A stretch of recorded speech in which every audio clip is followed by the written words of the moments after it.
Welcome to మన ఊరు మన వార్తలు. ములుగు జిల్లాలో మంత్రి సీతక్క రెండవ రోజు విస్తృతంగా పర్యటించారు.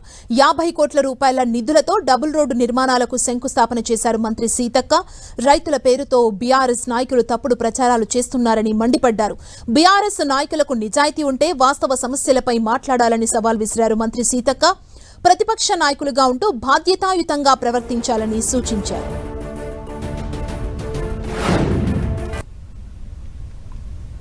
వడ్లు నాని మొలకలు వచ్చినా కూడా కొనకుండా నిర్లక్ష్యం చేసి మిల్లర్లతోటి కుమ్మక్కయ్యి ఎంతో ఇబ్బంది పెట్టేది.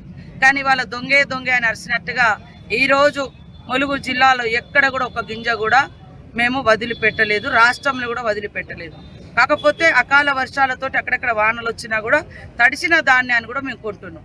కానీ కావాలని ప్రభుత్వాన్ని కొంతమంది పనిగట్టుకొని బీఆర్ఎస్ నాయకులు వాళ్ళ మనసులను పెట్టుకొని రైతుల ముసుగేసుకొని కొంతమంది తోటి వీడియోలు చేయించి పెడుతున్నారు.